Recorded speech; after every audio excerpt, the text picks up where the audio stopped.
22 अप्रैल 2021 के current affair cover करेंगे इस क्लास में। उसके बाद हम क्वेश्चन करेंगे, ये सारे टॉपिक कवर करेंगे हम। फर्स्ट टॉपिक है अपना INAS 323। ये इनास 323 ये है जी हेलीकॉप्टर, एक स्क्वाड्रन है। स्क्वाड्रन, स्क्वाड्रन का क्या मतलब होता है? स्क्वाड्रन होती है जी कोई भी मिलिट्री यूनिट। मिलिट्री यूनिट का मतलब है सेना की टुकड़ी, जिसमें कुछ शिप हो सकते हैं जी, पानी के जहाज, कुछ एयरक्राफ्ट हो सकते हैं जी, जैसे हेलीकॉप्टर ये दिखाई दे रहे हैं, और कुछ सोल्जर, सैनिक, इनको मिला के बोलते हैं जी स्क्वाड्रन। ये इंडियन नवल एयर स्क्वाड्रन इनास 323 ये फर्स्ट यूनिट है of indigenously built ALH-MK3 aircraft. ये ALH-MK थर्ड या 3 एयरक्राफ्ट जो बनाए जी उसकी पहली यूनिट है जो अपने इंडिया में ही बनाए, यानी कि इंडिजीनसली डेवलप्ड किए गए हैं और इंडियन नेवी में अभी कमीशनड किए हैं। कमीशनड करने का मतलब है जी इंडियन नेवी में अभी दिए, सौंप दिए, और इंडियन नेवी अब काम करेगी जी इनसे सर्विलेंस वगैरह का निगरानी करने के लिए। ये squadron will operate 3 state of the art ALH-MK3। ये मल्टी रोल हेलीकॉप्टर होंगे जी, जिसमें एक इंजन लगा हुआ है, शक्ति नाम का इंजन, जो एक कंपनी ने बनाया है, हिंदुस्तान एरोनॉटिक लिमिटेड ये कंपनी का नाम है, जिसने शक्ति इंजन बनाया है जो इसमें लगा हुआ है। ये काम क्या करेंगे जिस स्क्वाड्रन से, इनएस 323 से? देखो, सर्च एंड रेस्क्यू ऑपरेशन के लिए काम आएगा, या स्पेशल ऑपरेशन करना हो, या कोस्टल सर्वेलेंस के लिए, मतलब निगरानी करनी हो कोस्टल एरियाज में, इंडिया के जो कोस्टल एरिया हैं उसमें सिक्योरिटी प्रोवाइड करेंगे जी, सुरक्षा। बस यही था इसमें। चलते हैं नेक्स्ट पे। नेक्स्ट है US currency watch list and inclusion into policy. India के कॉमर्स सेक्रेटरी हैं जी अनूप वाधवान।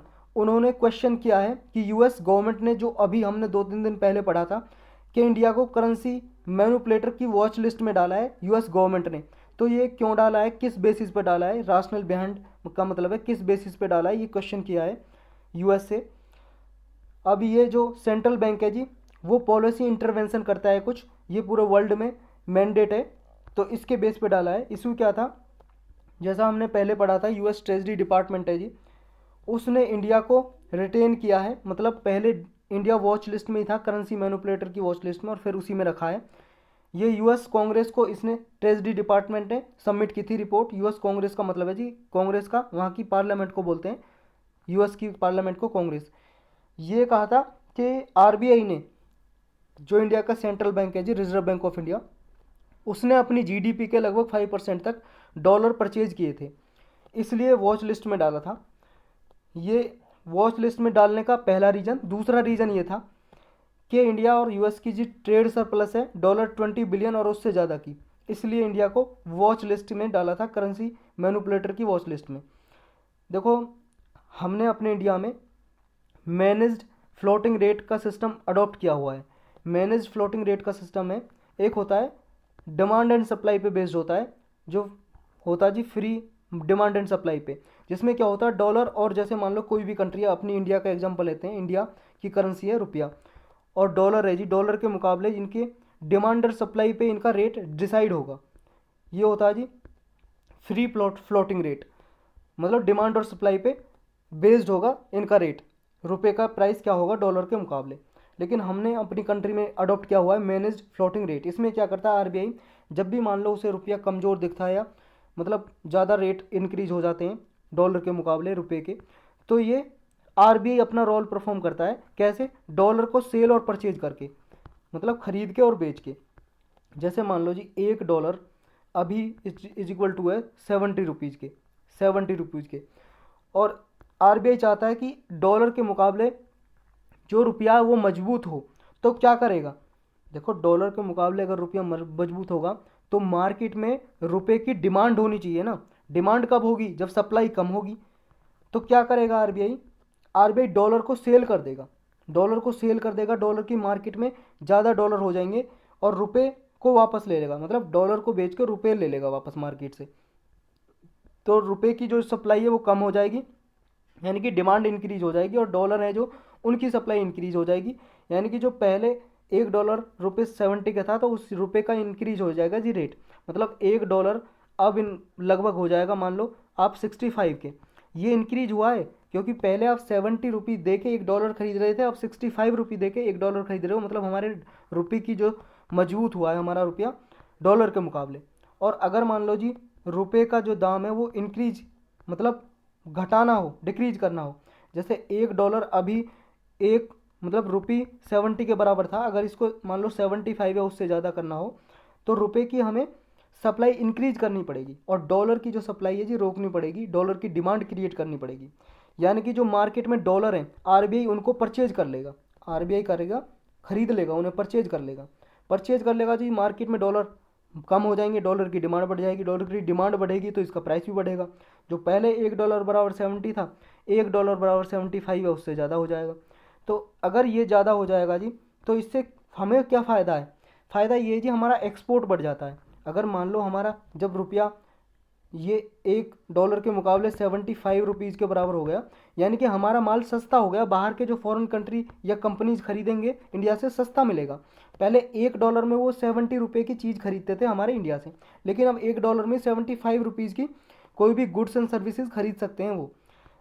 और जब ये हमारा माल सस्ता होगा तो ज़्यादा से ज़्यादा खरीदेंगे वो इंडिया से, कि इंडिया में भाई सस्ता मिल रहा है माल, $1 में ज़्यादा खरीद पा रहे हैं तो यहाँ से खरीदेंगे। तो इसलिए बाकी की कंट्री जैसे इंडिया, चाइना वगैरह ये अपनी कंट्री को मैनिपुलेट करती रहती हैं। तो यही आरोप लगाया था जी यूएस के ट्रेजरी डिपार्टमेंट ने कि इंडिया ने क्या जी अपना जो करेंसी को मैनिपुलेट किया है सेल और परचेज करके, मतलब बाई और सेल करके फॉरेन करेंसी को।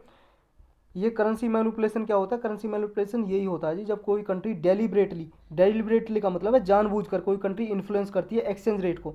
एक्सचेंज रेट का मतलब है डॉलर के मुकाबले अपनी करेंसी को, जैसे रुपया को, इसमें प्राइस में चेंज करना। तो यही होता है जी एक्सचेंज रेट में इन्फ्लुएंस करना, प्रभावित करना अपनी करेंसी को और यूएस डॉलर के मुकाबले, ताकि वो अनफेयर कॉम्पिटिटिव एडवांटेज ले सकें इंटरनेशनल ट्रेड में। अनफेयर कॉम्पिटिटिव का मतलब ये है जी जब वो उनका रुपया कमज़ोर हो जाएगा, माल सबसे ज़्यादा यहाँ से खरीदेंगे, इनका एक्सपोर्ट इंक्रीज हो जाएगा, मतलब बाकी की कंट्री तो बेच नहीं पाएंगे ना, वो तो उनसे क्यों कौन खरीदेगा आप गुड्स एंड सर्विस। जब यही सब क्वालिटी उन्हें कम डॉलर देख के इंडिया से मिल रही है तो बाकी देश से नहीं खरीदेंगे। तो ये मेनली चाइना करता है जी, अपनी करेंसी को डिवैल्यूएशन करता रहता है, मतलब घटाता रहता है डॉलर के मुकाबले, ताकि वहाँ की कंट्री ज़्यादा से ज़्यादा एक्सपोर्ट कर सके चाइना बाहर देशों में। तो यही था जी। इसमें चलते हैं नेक्स्ट पे। नेक्स्ट है जी ट्रैवल बबल। ट्रैवल बबल कुछ नहीं है, श्रीलंका और इंडिया अभी चाह रहे थे कि जो फ्लाइट एक दूसरी कंट्री में चालू हो, लेकिन इसे पोस्टपोन कर दिया कोविड-19 केसेस की वजह से, इसे पोस्टपोन किया। ट्रैवल बबल बस इतना याद रखना है आपको इसमें कि कंट्रीज़ को कनेक्ट करना है इसमें फ्लाइट से कनेक्ट करना है, उन कंट्रीज़ को करना है जिनमें कोरोना वायरस जो पेंडेमिक है वो अभी रुक गई है, कम हो गए उसके केसेस डोमेस्टिकली। तो ट्रैवल जो एयर ट्रैवल बबल है मतलब उसको फ्लाइट के जरिए वहाँ कनेक्ट करना, एक दूसरी कंट्री को टूरिज्म बढ़ाना, ये इसका काम है, ट्रेड वगैरह बढ़ाना जी, ट्रेड और टूरिज्म बढ़ाना। तो इसमें यही है, बस ये याद रखना आपको। चलते हैं नेक्स्ट में। नेक्स्ट है साउथ चाइना सी डिस्प्यूट। साउथ चाइना सी का विवाद है जी, डिस्प्यूट का मतलब ये अभी विवाद हुआ है, क्यों हुआ उसके बारे में जानेंगे। पहले आप लोकेशन देखो, ये है जी चाइना कंट्री, ये है ताइवान, इधर वियतनाम, ये फिलीपींस, ये मलेशिया, इंडोनेशिया, ब्रुनई, ये साउथ चाइना सी आपको दिखाई दे रहा है। ये सारा जो आपको ये रेड लाइन दिखाई दे रही है ना, रेड लाइन, ये है 9 डैश लाइन, ये रेड लाइन, ये 9 डैश लाइन बोलते हैं। चाइना क्लेम करता है यहाँ तक, ये जो 9 डैश लाइन है यहाँ तक चाइना की टेरिटरी है, ये चाइना का वाटर है, ये अपना टेरिटोरियल वाटर बताता है चाइना। और ये बाकी की कंट्री भी तो क्लेम करेंगी क्योंकि ये भी तो पास है यहाँ पे, तो ये भी क्लेम करती हैं। ये पारासेल आइलैंड, यहाँ पे स्पारेटली आइलैंड, ये इन पे डिस्प्यूट चलता रहता है। ये बहुत सारे आइलैंड है जी, छोटे छोटे, ये रीफ दिखाई दे रहे हैं आपको, इन पे विवाद चलता रहता है। तो ये क्या विवाद है जी, ये देखते हैं अब। ये अभी न्यूज़ में इसलिए है क्योंकि फिलीपींस में अपोजिशन पार्टी ने क्रिटिसिज्म किया है फिलीपींस के मतलब प्रेसिडेंट का, उससे कहा है कि भाई साहब आप जो चाइना ये साउथ चाइना सी में आ रहा है आप कुछ कर क्यों नहीं रहे हो। तो इसने फिलीपींस ने क्या किया है, मिलिट्री शिप डिप्लॉय कर दिए हैं साउथ चाइना सी में। मिलिट्री शिप का मतलब है जी सेना के जहाज़ तैनात कर दिए हैं इस पानी में, साउथ चाइना सी में। क्यों किए हैं? क्योंकि फिलीपींस के प्रेसिडेंट रॉड्रिगो डुटेर्टे को ये क्रिटिसिज्म फेस करनी पड़ रही थी अपने देश में। वहाँ की अपोजिशन पार्टी कह रही थी चाइना क्लेम कर रहा है ज़्यादा वाटर को, आप कुछ कर क्यों नहीं रहे हो। साउथ चाइना सी कहाँ पे, हमने लोकेशन देख ही लिया जी, ये पैसिफिक ओशियन का ही पार्ट है साउथ चाइना सी, वेस्टर्न पैसिफिक ओशियन का पार्ट, और साउथ ईस्ट एशिया में पड़ता है ये।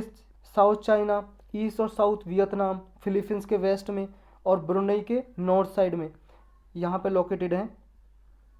ये कनेक्ट करता है जी, यहाँ पे 2 स्टेट हैं, एक ताइवान स्टेट होती है जी जल संधि बोलते हैं स्टेट ऐसी बॉडी होती है जी, नैरो चैनल बोल सकते हो आप, narrow water channel, which connect a narrow water channel which connect to larger bodies of water. मतलब एक ऐसा छोटी पानी की एक कोई भी बॉडी हो सकती है जी, जल संधि स्टेट, जो बड़े दो वाटर बॉडी को जोड़ता हो। तो ये यहाँ पे एक ताइवान स्टेट है जो किसको कनेक्ट करती है जी, ईस्ट चाइना सी को साउथ चाइना सी से कनेक्ट करती है। एक लूजोन स्टेट है, ये फिलीपीन सी को और साउथ चाइना सी को कनेक्ट करती है। तो ये ताइवान और लूजोन स्टेट की आपके लोकेशन याद रखनी है। बॉर्डर कंट्री हमने देख लीजिए कौन कौन सी यहाँ पे, सिंगापुर वगैरह, Vietnam, Malaysia, Brunei, Philippines, Indonesia, China और एक है जी ताइवान। देखो ताइवान का नाम है रिपब्लिक ऑफ चाइना पूरा, और चाइना का नाम है पीपल्स रिपब्लिक ऑफ चाइना। अब इसकी स्ट्रेटजिक इंपॉर्टेंस क्या है जी, स्ट्रेटजिक इंपॉर्टेंस एक तो ये है, यहाँ पे एक दूसरे की कनेक्टिविटी इंक्रीज करती है जी इंडियन ओशन और पैसिफिक ओशन में। देखो इंडियन ओशन और पैसिफिक ओशन को कैसे कनेक्ट करता है South China Sea, strait of Malacca से। स्टेट ऑफ मलेका जी इंडोनेशिया के पास, स्टेट ऑफ मलेका कनेक्ट करती है, जो बे ऑफ बंगाल है उसको करती है साउथ चाइना सी से और पैसिफिक ओशन से स्टेट ऑफ मलेका। ये कई बार यूपीएससी ने अपने क्वेश्चन में पूछा भी है जी प्रीलिम में स्टेट ऑफ मलेका के बारे में।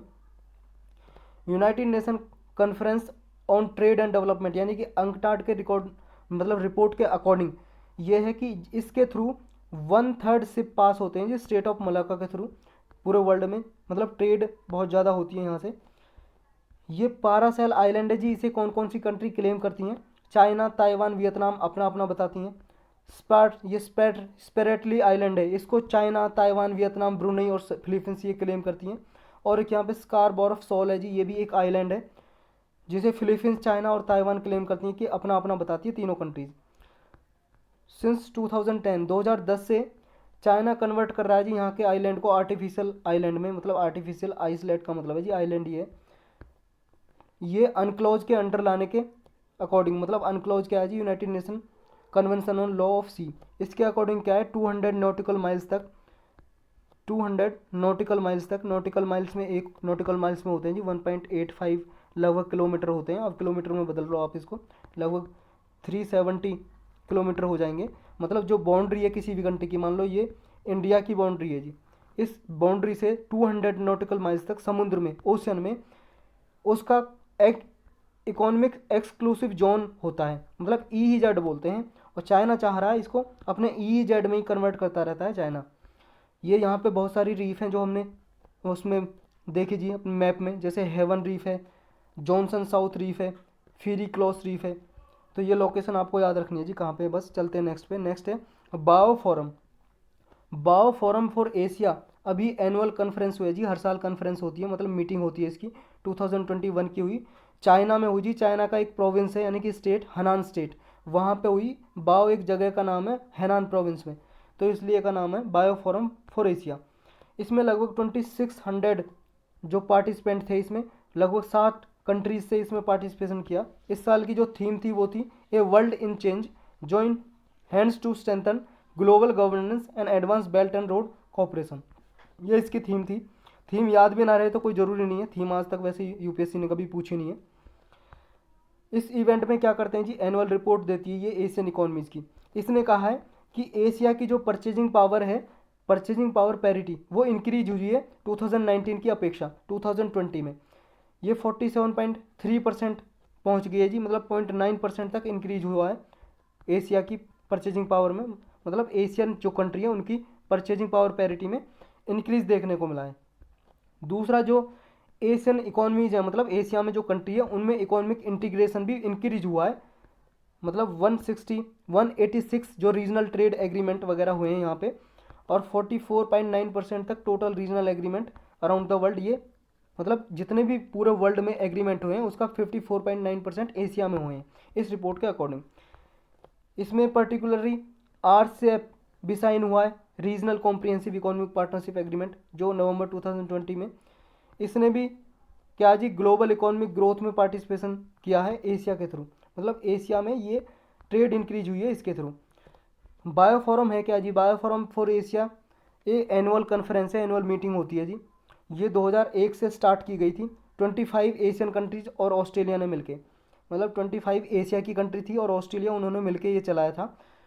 2006 में 28 कंट्री हो गई थी इसमें, 28 कंट्री। ये एक नॉन प्रॉफिट ऑर्गेनाइजेशन है जी, गैर सरकार मतलब गैर लाभकारी संस्था है। ये क्या काम करती है जी, ये पूरे वर्ल्ड से क्या करेगी, लीडर्स को एक साथ बुलाती है और ये डिस्कस करते हैं कि क्या क्या इंक्रीज देखने को मिला है, और ताकि एक दूसरी कंट्री का इंटीग्रेशन हो सके, ग्लोबल ट्रेड में इंक्रीज देखने को मिल सके, एशिया की भागीदारी बढ़ा सकें ग्लोबल ट्रेड में। पॉलिटिकल लीडर हुए, बिजनेस लीडर, एकेडमिक लीडर, इनको इनवाइट करते हैं जी एशिया और वर्ल्ड से। ये याद रखना है, एशिया से ही इसमें इनवाइट नहीं करते हैं लीडर वगैरह को, वर्ल्ड से, पूरे वर्ल्ड से इनवाइट करते हैं। ये उसी की तरह इसकी मीटिंग होती है जैसे वर्ल्ड इकोनॉमिक फोरम है ना एक एनजीओ, उसी की तरह इसकी मीटिंग होती है। इसकी वर्ल्ड इकोनॉमिक फोरम की भी एनुअली मीटिंग होती है स्विट्जरलैंड में डेवोस में। ये फोरम है जी जो बाओ फोरम, ये क्या करता है, रीजनल इकोनॉमिक इंटीग्रेशन को प्रमोट करता है ताकि एशियन कंट्रीज़ को डेवलपमेंट गोल के लिए एक साथ लाया जा सके। मतलब एशिया की जो कंट्री है जी एक साथ उनमें इंटीग्रेशन बढ़ाना, एक साथ में कोऑर्डिनेशन इंक्रीज करना है ताकि यहाँ पे विकास लाया जा सके एशिया में। ये इसका मेन काम है। ये कंट्रीब्यूशन करता है ताकि रीजनल इकोनॉमिक इंटीग्रेशन हो सके और डेवलपमेंट हो सके, एशिया प्रॉस्पेरस हो सके और हारमोनियस एशिया बनाया जा सके। इसका मेन गोल ये है। चलते हैं नेक्स्ट पे, इतना ही था इसमें। नेक्स्ट है अपना global youth mobilisation local solution campaign. ये कैंपेन है जी यूनाइटेड नेशन एजेंसी और यूथ ऑर्गेनाइजेशन ने मिलके इसको लॉन्च किया इस कैंपेन को। इसमें क्या है, यूथ को पार्टिसिपेशन बढ़ाना है ताकि कोरोना वायरस की डिसीज है जो कोविड-19 की, उस पेंडेमिक से जो भी इम्पैक्ट हुए इसका सॉल्यूशन ढूंढा जा सके। ये 19 अप्रैल 2021 को लॉन्च की है अभी global youth mobilisation local solution campaign. इसमें यूथ को मतलब क्या है, जो कम्युनिटीज़ में यूथ है जी उनको फंड देना है, एक तरह से मनी प्रोवाइड की जाएगी जी ताकि इनोवेटिव प्रोग्राम चलाए जा सकें और जो लाइव्स का लॉस हुआ है उसको बिल्डअप किया जा सके, कोरोना वायरस की वजह से जो लॉस हुआ है जी। इसमें इनिशियली $2 मिलियन प्रोवाइड किए जाएंगे जिसमें लगभग 15 करोड़ रुपीज़ प्रोवाइड किए जाएंगे जी इनोवेटिव आइडियाज़ प्रमोट करने के लिए, इनोवेटिव प्रोग्राम प्रमोट करने के लिए, मतलब इनोवेशन लाने के लिए ताकि जो ये डिसीज़ है इसके सॉल्यूशन के लिए जी, मतलब जो इससे प्रभाव पड़े, इम्पैक्ट पड़ा है लोगों पे, उसके क्या क्या सॉल्यूशन होने चाहिए जी, क्या उपाय होने चाहिए, इसमें ये कुछ प्रमोट किया जाएगा। इसमें पूरे वर्ल्ड से जी 6 ऑर्गेनाइजेशन, यूथ की ऑर्गेनाइजेशन है जो सपोर्ट कर रही हैं इस प्रोग्राम को। ये 6 ऑर्गेनाइजेशन है जी पूरे वर्ल्ड में जो सपोर्ट कर रही हैं।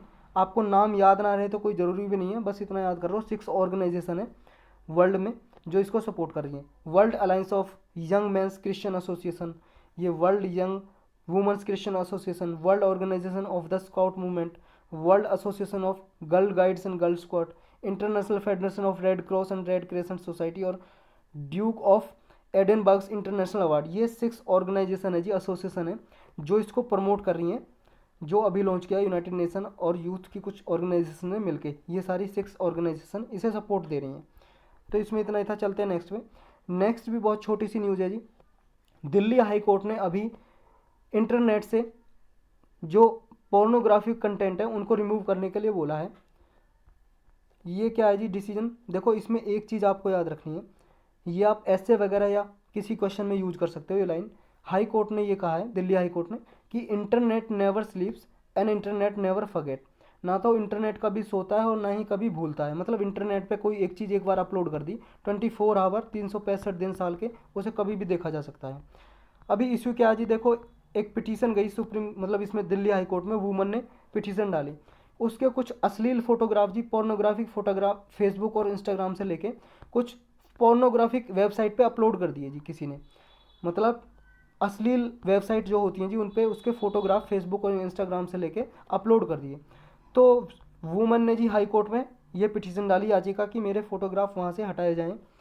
तो यही आदेश दिया है हाई कोर्ट ने कि 24 आवर्स के अंदर वो कंटेंट हटाए जाएं वुमेंस के, और 180 दिन तक ये रिकॉर्ड रखा जाए अपने पास। तो ये इसमें बस ये लाइन याद रखनी है जी, internet never sleeps and never forget. तो इसमें यही था। चलते हैं नेक्स्ट पे। नेक्स्ट है why human cell grown in monkey embryos sparked ethics debate. अभी क्या है जी, मंकी का जो एम्ब्रियो होता है ना, मतलब जो बंदर है उसका गर्भ होता है, जो बंदरिया का गर्भ होता है जी, जो उसमें क्या है फर्स्ट ह्यूमन सेल ग्रोन की जा रही है। यूएस के कुछ रिसर्चर हैं जी, खोज करते हैं यानी कि साइंटिस्ट, उन्होंने मंकी का जो बंदरिया का गर्भ होता है ना, गर्भ, उसमें ह्यूमन सेल और मंकी की सेल को डाल के ये सेल डेवलप कर रहे हैं जी। मतलब एक तरह से ये मान लो एक मतलब और जीव प्रमोट कर रहे हैं जी, मतलब डेवलप कर रहे हैं, ह्यूमन सेल डेवलप कर रहे हैं। ये मान लो ह्यूमन सेल को मंकी की सेल से इंटीग्रेट किया है और इसे रिसर्चर बोल रहे हैं सिमेरिक टूल। सिमेरिक टूल क्या होता है जी? सिमेरिक या सिमेरा आप बोल सकते हो एक ऐसा ऑर्गेनिज्म होता है जो दो सेल से, दो अलग अलग, दो डिस्टिंक्ट स्पीसीज की सेल से डेवलप किया जाता है। इस केस में कौन कौन सी सेल है जी? एक ह्यूमन की सेल है और एक मंकी की, मतलब आदमी की सेल है और बंदर की सेल है। सेल का मतलब है जी आपकी कोई बॉडी का कोई भी पार्ट ले लो जी, ब्लड ले लो, कुछ भी ले लो, स्किन से एक सेल ले लीजिए और मंकी की सेल ले ली, और ये बंदरिया है जी जो मंकी के एम्ब्रियो में डाल दी और उसे डेवलप कर रहे हैं। समझ रहे? इसका पर्पज क्या है जी? ये स्मेरिक रिसर्च कर रहे हैं जो दो बंदर और ह्यूमन की सेल को डेवलप किया जा रहा है। देखो इसमें क्या होगा, रिसर्चर ऐसा बिलीव करते हैं कि this ability to grow to different species together, मतलब अगर ये दो डिफरेंट स्पीसीज ग्रो की जाएंगी, इससे क्या है, मेडिसिन वगैरह रिसर्च करने में फ़ायदा मिलेगा और इससे human development, early human development को समझा जा सकेगा। मतलब ह्यूमन का कैसे डेवलपमेंट हुआ था और कुछ बीमारी होती है जी उनको समझा जा सकेगा और एजिंग और प्रोग्रेशन को समझा जा सकेगा। इंडिया मतलब आदमी की एज को पता लगाया जा सकेगा। इससे और रिसर्च क्या होंगे जी? ये हेल्प करेगा ड्रग एवेल्यूएशन में, मतलब बहुत सी बीमारी ऐसी होती है जिनकी ड्रग नहीं है, अभी दवाई नहीं है, तो ड्रग बनाने में ये सहायता करेगा जी, ये जो अभी स्मेरा डेवलप किया जा रहा है, सेल डेवलप किया जा रहा है मंकी एम्ब्रियो में। और ऑर्गन ट्रांसप्लांट में भी जी ये सहायता करेगा, मतलब ऑर्गन ट्रांसप्लांट का मतलब है कोई भी मान लो किडनी वगैरह ट्रांसप्लांट करनी है, उसमें भी सहायता प्रदान करेगा जी ये। लेकिन इसके कुछ एथिकल कंसर्न है जी। एथिकल कंसर्न क्या है जी? प्रॉब्लम है, मतलब एथिकल मॉरल प्रॉब्लम है इसकी। क्या एथिकल कंसर्न है जी? देखो एक तो डिफरेंट स्पीसीज की जो सेल्स ग्रोन की जा रही हैं, तो ये क्या करेगा जी? नेचुरली ये एनिमल्स ऑफ डिफरेंट स्पीसीज की ब्रीडिंग करा रहे हैं, तो ये एक तो अनएथिकल है क्योंकि ह्यूमन और एनिमल की जो सेल है उसको एक साथ ग्रो किया जा रहा है। नेक्स्ट क्या है जी? नेक्स्ट ये है जो स्मेरा सेल जो डेवलप की जा रही है, इससे क्या होगा कि जो ह्यूमंस के ऑर्गन है जी उनको डेवलप किया जा सकेगा। तो ये ह्यूमन सेल और नॉन ह्यूमन सेल का एक मिक्स है, हाइब्रिड मिक्स है, जो बहुत से लोगों के लिए अनकंफर्टेबल फील कराता है कि ह्यूमन सेल में एनिमल्स की सेल, जानवर की सेल मिला के डेवलप किया जा रहा है। तो एक एथिकल इशू है।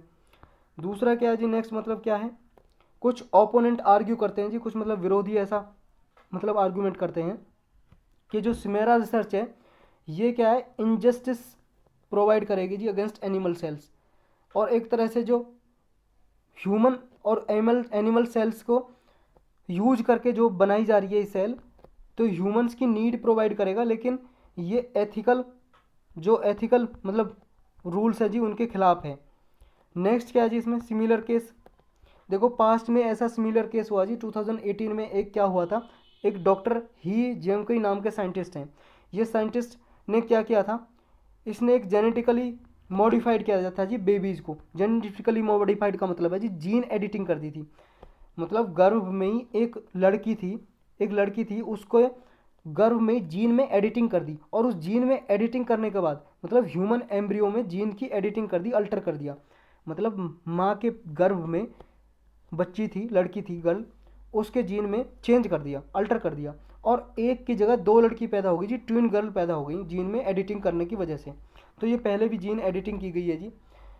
और इंडिया जैसी कंट्री के लिए जी जहाँ जेनेटिकली मॉडिफाइड क्रॉप को ही नहीं अभी एक्सेप्ट किया जाता है, एक कंटेंशियस टॉपिक है, मतलब एक विवादास्पद, मतलब विवाद डिस्प्यूट होता रहता है जेनेटिकली मॉडिफाइड क्रॉप को, जीएम क्रॉप है जी उनको अडॉप्ट किया जाए या नहीं, उस पर ही अभी डिस्प्यूट चलता रहता है, अभी विवाद चलता रहता है, कंट्रोवर्सी रहती है।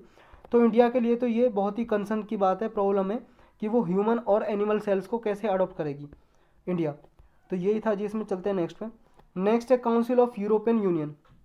ये न्यूज़ में जी ये क्या है, देखो यूरोपियन यूनियन की जो काउंसिल है ये 7 इंस्टीट्यूट हैं जी यूरोपियन यूनियन के, उनमें से 3rd इंस्टीट्यूट है ये।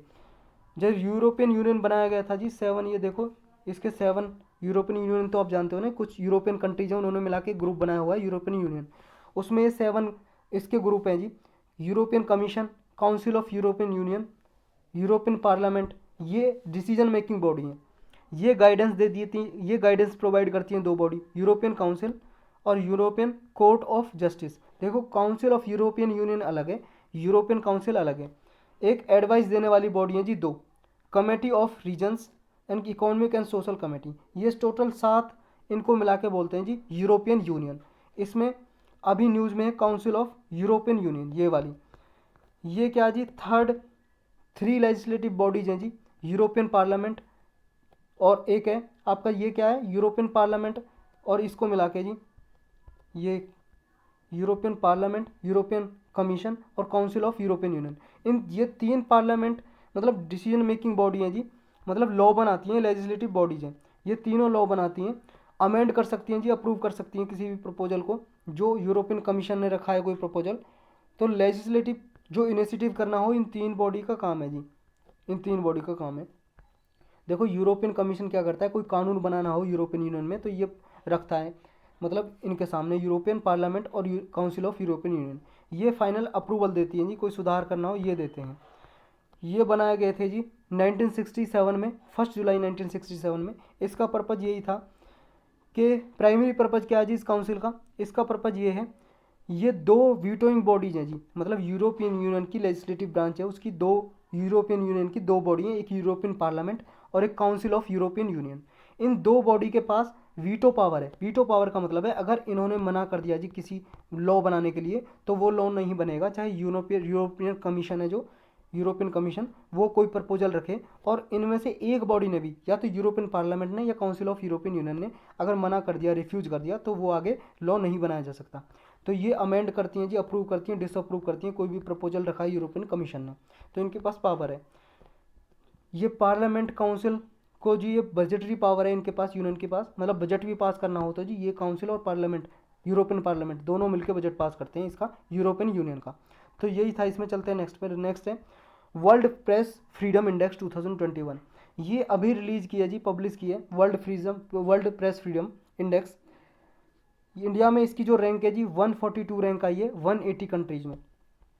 इसमें सबसे नंबर 1 टॉप किया जी नॉर्वे ने, फर्स्ट रैंक पे है, और उसके बाद 5th, मतलब फॉर द 5th टाइम, मतलब 5 लगातार 5 साल नॉर्वे ने इस पर टॉप किया है, इसमें इस लिस्ट में वर्ल्ड प्रेस फ्रीडम इंडेक्स में। उसके बाद फिनलैंड, डेनमार्क 2nd और 3rd पोजीशन पे है। इरिट्रिया जी पूरी लास्ट पोजीशन पे 180 मतलब रैंक आई है इरिट्रिया की। इरिट्रिया एक अफ्रीकन कंट्री है जी, अफ्रीका में एक कंट्री है इरिट्रिया। चाइना 177 रैंक पे है, नॉर्थ कोरिया 179 पे है जी, और तुर्कमेनिस्तान 178 पे आया है। देखो ये याद भी ना रहे आपको, टॉप की और बॉटम की याद रहनी चाहिए, और इंडिया की क्या रैंक है इसमें ये याद रहना चाहिए। इंडिया की जो नेबरिंग कंट्री है जी उनसे भी रैंक खराब है। नेपाल की 106 रैंक पे है, श्रीलंका की 127 है, भूटान की 65 और पाकिस्तान की 145। सिर्फ पाकिस्तान से ही आगे है जी इंडिया 142 पोजीशन पे, वरना और सबसे नेबरिंग कंट्री से खराब है। इस रिपोर्ट को रिलीज कौन करता है जी, वर्ल्ड प्रेस फ्रीडम इंडेक्स को। देखो ये 2002 से पब्लिश की जा रही है, एवरी ईयर हर साल पब्लिश की जाती है 2002 से। रिपोर्टर विदाउट बॉर्डर ये एक एनजीओ टाइप है जी, नॉन गवर्नमेंट ऑर्गेनाइजेशन, या इसका नाम है रिपोर्टर सेंस फ्रंटियर्स, RSF, इसी के नाम पे इसका एक्रोनिम है, मतलब शॉर्ट फॉर्म है रिपोर्टर्स विदाउट बॉर्डर का। ये इसे पब्लिश करती है। ये पेरिस बेस्ड ऑर्गेनाइजेशन है जी, इंडिपेंडेंट एनजीओ है, जिसे कंसल्टेटिव स्टेटस भी मिला हुआ है यूनाइटेड नेशन यूनेस्को में, council of Europe and international organisation of Francophonie में। देखो कंसल्टेटिव स्टेटस का मतलब है ये कोई यूनाइटेड नेशन की और काउंसिल ऑफ यूरोप की कोई मतलब बॉडी नहीं है, कोई स्पेशलाइज एजेंसी नहीं है। बस ये क्या है, जब ये बॉडी होती है यूनेस्को वगैरह या काउंसिल ऑफ यूरोप, ये क्या है, इससे रिपोर्टर विदाउट बॉर्डर से कंसल्ट करती हैं, मतलब एक तरह से सलाह लेती हैं इससे, तो कंसल्टेटिव स्टेटस प्रोवाइड है इसको। जो OIF है जी, organisation, international organisation of Francophonie, ये क्या है 54 फ्रेंच स्पीकिंग नेशन कलेक्टिवली इसमें आते हैं जी, इसको बनाते हैं, मतलब ये 54 नेशन है इसमें OIF में। जो इंडेक्स है जी ये कंट्रीज़ को रैंक करती है कि कितनी जर्नलिस्ट को कितनी फ्रीडम अवेलेबल है।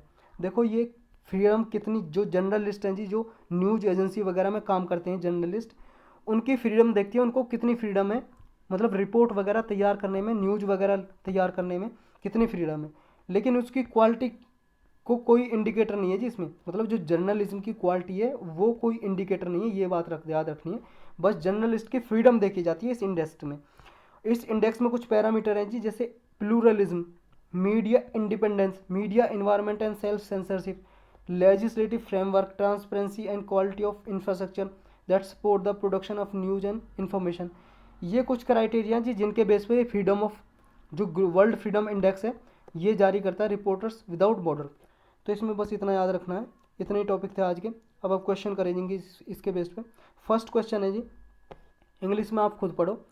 सब्सटेंटिव इक्वलिटी है जी, इसका क्या मतलब है ये बताना आपको।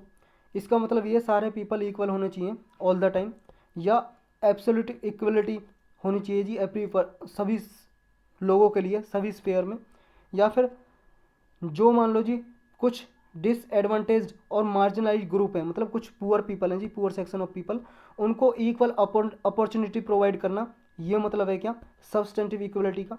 या फिर जो स्पेशल राइट और प्रिविलेजेस मतलब विशेष अधिकार वगैरह जो कुछ लोगों को मिले हैं उनको अबॉलिश करना, मतलब हटाना, रिमूव करना, ये मतलब है क्या इसका। इसका आंसर है जी सी। इसका मतलब है सबको इक्वल अपॉर्चुनिटी, सबको समान मौके देना है, चाहे पुअर सेक्शन है जी कोई, मतलब गरीब से गरीब लोगों को भी समान इक्वलिटी मतलब अपॉर्चुनिटी प्रोवाइड करनी है इक्वलिटी की। इसका मतलब ये है सब्सटेंटिव इक्वलिटी का। चलते हैं नेक्स्ट पे। नेक्स्ट आपको बताना है जी, कुछ स्टेटमेंट दी हुई है, करेक्ट स्टेटमेंट बतानी है आपको। फर्स्ट स्टेटमेंट बोल रही है जो यूनियन फ्रेंच कमीशन है वो क्या करता है, जो यूनियन और स्टेट में जो एक्सपेंडिचर और रिसोर्सेज मतलब जो पैसा मनी कलेक्ट करती है जी सेंट्रल गवर्नमेंट और स्टेट गवर्नमेंट में जो पैसा बांटना है वर्टिकली और हॉरिजॉन्टली जो रिसोर्स डिस्ट्रीब्यूट करने हैं, तो ये यूनियन फाइनेंस कमीशन ये काम करता है क्या, डिस्ट्रीब्यूट करने का बताता है क्या गवर्नमेंट को।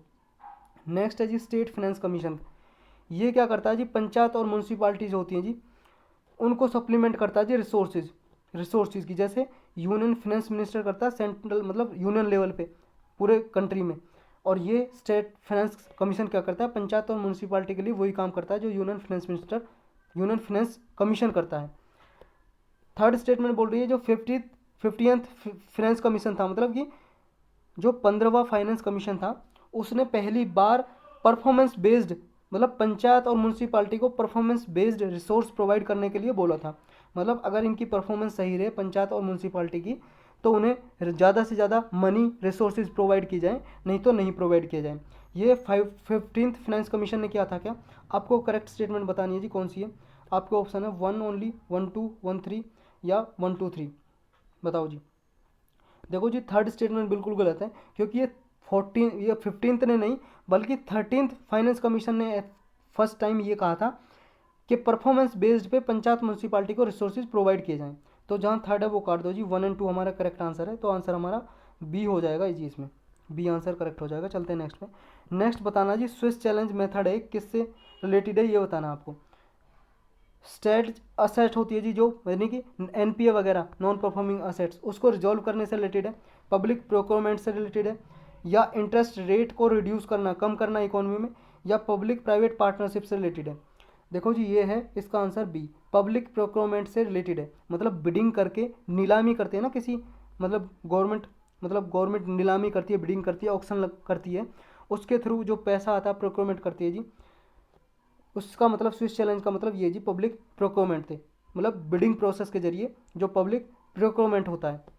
चलते हैं नेक्स्ट पे जी। नेक्स्ट है हमारा कंपनसेटरी एफोरेस्टेशन फंड है, ये बताना किस किस के लिए यूज हो सकता है, कौन कौन सी एक्टिविटी के लिए इसको यूज कर सकते हैं। मतलब इसमें एक फंड है जी, इसमें मनी होती है, तो इस पैसे को कहाँ कहाँ यूज किया जा सकता है।